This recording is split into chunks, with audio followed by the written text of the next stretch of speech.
우리는 압니다. 천지가 창조된 시작도 말씀으로 됐고, 그리고 유지되고 보존되는 것도 말씀으로 되고, 그 말은 이 세상을 심판하실 때도 말씀 한마디면 끝날 수 있다는 걸 믿기 때문에 재림과 심판에 대한 약속을 믿는 것이 더욱 쉽다는 겁니다.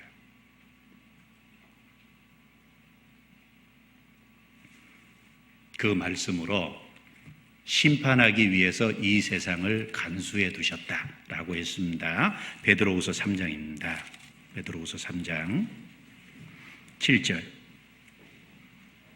이제 하늘과 땅은 그 동일한 말씀으로 불사르기 위하여 간수하신 바 되어 경건치 아니한 사람들의 심판과 멸망의 날까지 보존하여 두신 것이니라.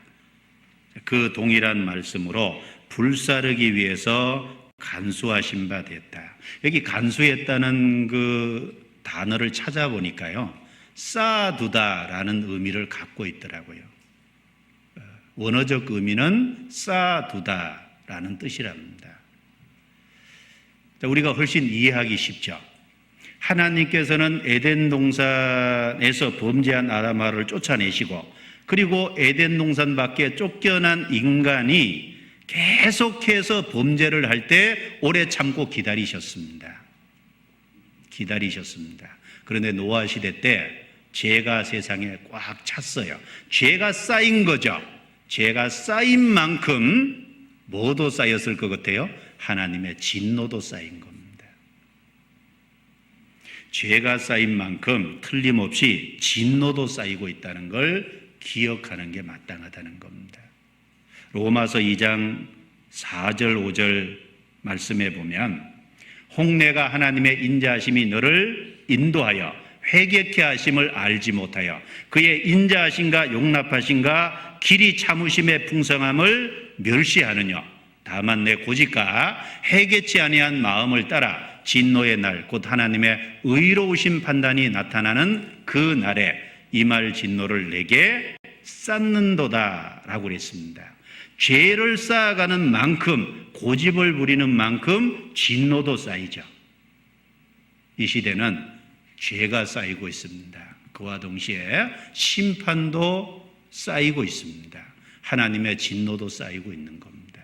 하나님의 말씀 한마디로 창조하셨던 그 말씀, 유지하고 보존하는 그 말씀, 심판하셨던 그 말씀으로, 동일한 말씀으로 불사르기 위해서 간수하신 바 됐습니다.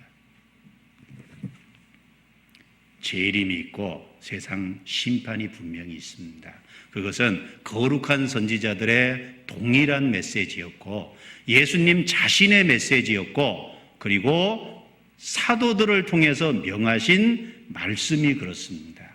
우리는 여러모로 볼 때 주님의 재림과 그리고 세상의 심판이 분명히 있다는 걸 압니다. 하나님은 시건치 않습니다. 하나님은 인생이 아니십니다.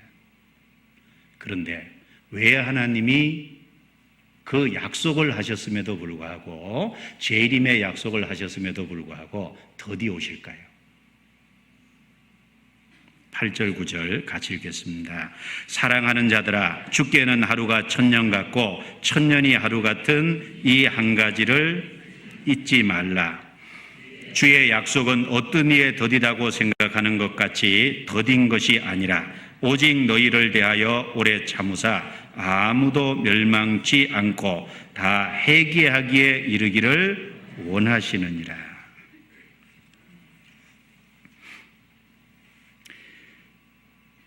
우리에게 주님이 약속하셨지만 그 주님의 재림의 약속이 왜 더딘지 설명해 준 구절입니다. 사랑하는 자들아, 주께는 하루가 천년 같고 천년이 하루 같은 이 한 가지를 잊지 말라라는 건 기억하라는 거죠. 주께는 천년이 하루 같고 하루가 천년 같은 이 한 가지를 잊지 말라. 그 사실을 먼저 기억해라. 무슨 뜻이겠습니까? 이 말씀은 시간과 공간을 초월하신 하나님이 아니면 이 말씀 못 하십니다. 우리는 시간 속에 살기 때문에 하루가 천년 같고 천년이 하루 같다는 이 메시지를 이해하기가 어려울 겁니다. 그러나 하나님은 영원 속에 계시기 때문에 과거도 없고 미래도 없습니다. 하나님은 늘 현재죠. 영원 자존자십니다. 항상 스스로 계시는 분입니다. 계시록 1장 8절에 이제도 있고 전에도 있었고 장차 올 전능한 자라. 나는 알파와 오메가니 처음과 나중이요 시작과 끝이라 라고 말씀하셨습니다. 하나님은 시간 속에 계시지 않습니다. 하나님은 영혼 속에 계십니다. 그래서 과거도 없고 미래도 없습니다. 과거도 없고 미래도 없는 항상 현재 가운데 계신 영혼 속에 계신 그 하나님께서 하루가 천년 같고 천년이 하루 같은 이 한 가지를 잊지 말라라고 하셨습니다. 하나님의 시간 개념은 인간의 시간 개념하고 다르겠죠. 천년이 하루 같다 그럴 적에 하나님 주님의 재림이 천년이 더디게 온다고 할지라도 영혼에 비추어 보면은 사실 단 하루에 불과할 수 있잖아요. 영혼에 비하면 천년은 영혼에 비하면 단 하루입니다. 하루가 천년 같다라는 말씀 속에도 하나님은 하루 동안에 사람이 천년 동안 할 수 있는 엄청난 일을 하실 수 있잖아요. 성경의 창세기에 보면 하나님은 6일 동안 천지를 창조하셨다 그랬습니다. 그걸 처음 얘기하면 6일 너무나 짧은 일이기 때문에 어떻게 그걸 하냐라고 사람들은 생각을 합니다. 그러나 그건 시간의 문제가 아니라 능력의 문제겠죠. 우리도 땅의 사람들의 능력에 따라서 어떤 사람은 일을 맡겼을 때 20일 걸리는 일을 어떤 능력 있는 사람에게 맡기면 하루 만에 다 합니다. 시간 문제가 아니겠죠. 능력 문제죠. 하나님은 영혼 속에 비출 때 천년은 하루와 같고 하나님은 하루 안에라도 엄청난 일을 사실 하실 수 있습니다. 동시에 이 말씀은 죄인을 오래 참고 기다리시는 하나님의 마음을 잘 다뤄주고 있다고 생각이 됩니다. 예를 들면 집 나간 아들을 기다리는 아버지는 하루 동안에 아들을 계속 기다리고 있으면 하루가 상당히 길게 느껴지죠. 그래서 일일이 여삼추다. 집 나간 아들을 기다리는 부모의 마음은 하루가 천년같이 길게 느껴질 수 있습니다. 동시에 그 집 나간 아들을 기다리면서 아버지가 예를 들면 천년을 허비했다고 칩시다. 그래도 그것을 하루처럼 그것을 결코 허비했다고 생각 안 할 겁니다. 그렇지 않겠습니까? 아들을 기다리는 그 아버지 천년을 겪고 낭비했다고 생각 안 할 겁니다. 자, 하루라는 그 시간이 하나님의 구속의 역사에서 보면 엄청나게 귀한 시간이라는 겁니다. 생각해 보십시오. 그래서 영혼 속에 계신 예수님이 시간 속에 들어오셨습니다. 하나님은 오늘 하루도 기다리고 계십니다. 천년이 하루같이, 하루가 천년같이 오래 참고 기다리십니다. 죄인을 기다리시는 하나님의 마음을 잘 나타내고 표현해 주고 있는 겁니다.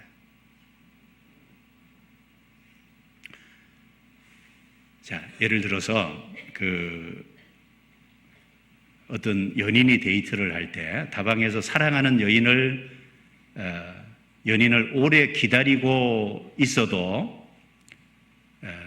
기다리다 보면 오랜 시간을 투자해도 결코 낭비했다고 생각 안 하죠. 정말 사랑하면 어떤 사람은 하루라도 기다리던데 며칠 동안 약속해놓고 안 와도 기다리고 그래도 낭비했다고 생각 안 하잖아요. 그리고 그 사랑하는 연인을 기다리는 그 마음이 오래 기다린 것 같은데 나중에 보면 너무 짧아요. 그 마음이 그런 거죠. 그런 어떤 마음처럼 하나님은 사랑하는 우리를 기다리고 있는 그런 마음을 이렇게 표현을 하신 겁니다. 그래서 사람은 주님이 약속이 더디다고 조급해하면서 원망하고 그럴지 모르지만 하나님은 사람에게 하루를 더 기회를 주고 있다는 것은 그 하나님의 사람을 사랑하는 마음이 얼마나 크신지 우리에게 잘 나타내주고 있는 겁니다. 그래서 9절에 주의 약속은 어떤 이에 더디다고 생각하는 것 같이 더딘 것이 아니라 오직 너희를 대하여 오래 참으사 아무도 멸망치 않고 다 회개하기에 이르기를 원하시느니라. 그렇습니다. 하나님의 마음입니다. 다 회개하기를 정말 원하시기 때문에, 이뤄진 사람들이 돌아오기를 기다리시기 때문에 지금도 오래 참고 기다리시고, 재림의 약속이 있지만 그러나 주님이 기다리시고 참으시고 계시다는 겁니다. 다 회개하기에 원하신다는 말씀은 이 말씀을 통해서 하나님께서 천국 갈 사람, 지옥 갈 사람 정해놨다라는 말이 맞지 않다는 걸 분명히 압니다. 그렇지 않습니까? 다 회개하기를 원하시는 하나님이 지옥 갈 사람 정해놨다. 그러면 안 맞는 말이죠. 동시에 이 말씀을 통해서 하나님은 사람에게 스스로의 선택과 의지를 주셨다는 걸 우리는 또 알 수 있습니다. 회개하기를 기다린다는 건 뭐죠? 하나님이 사람에게 기회를 주시고 사람이 스스로 돌아오기를 하나님이 오래 참고 계시다는 것을 우리에게 말해주는 겁니다. 혹시 마음속에 주님을 밀어내고 있다면 돌이키는 것이 마땅합니다. 그리고 빨리 주님께 돌아오는 것이 마땅합니다. 하나님께서 오늘 하루도 허락하시는 것은 죄인이 돌아오는 것을 기다리시기 때문에, 오래 참으시는 하나님의 성품과 속성 때문에 하나님이 기다리고 계십니다. 그런데 분명히 알아야 될 것이 있습니다. 때가 되면 반드시 오십니다. 하나님이 아브라함에게 자식을 주겠다고 약속했고, 그리고 창세기 21장에 보면 때가 됨에 그 아브라함을 통해서 그리고 사라를 통해서 기한이 참에 자식을 주셨다고 분명히 얘기하셨습니다. 때가 되니까 예수님께서 이 세상에 오셨습니다. 구약에 보내주겠다는 약속이 있고 때가 되니까 오셨습니다. 주님의 재림도 때가 차면 반드시 오십니다. 그 때가 차기 전에 빨리 돌아오라라고 말씀하십니다. 그래서 이 베드로후서 3장 말씀 속에 재림의 약속, 심판의 약속, 이런 것을 받은 사람은 이렇게 살아가기를 주님이 원하십니다. 11절에 이 모든 것이 이렇게 풀어지리니 너희가 어떠한 사람이 되어야 마땅하뇨. 같이 읽겠습니다. 거룩한 행실과 경건함으로 하나님의 날이 임하기를 바라보고 간절히 사모하라. 그 날에 하늘이 불에 타서 풀어지고 체질이 뜨거운 불에 녹아지려니와 우리는 그의 약속대로 의에 거하는 바 새 하늘과 새 땅을 바라보도다. 참으로 우리가 그 약속을 갖고 있다면 거룩한 행실과 경건함으로 하나님의 날이 임하기를 바라보고 간절히 사모하는, 거룩한 행실과 경건함이라 그랬습니다. 우리 삶에 분명히 구별된 삶을 살아야 될 겁니다. 그리고 동시에 주님의 재림의 약속이 분명하기 때문에 그 주님이 다시 오신다는 그 재림을 사모하고 기다려야 될 겁니다. 그리고 의에 거하는 새하늘과 새 땅을 마땅히 사모해야 될 겁니다. 새하늘과 새 땅은 죄가 없는 곳입니다. 거룩한 곳입니다. 영광스러운 곳입니다.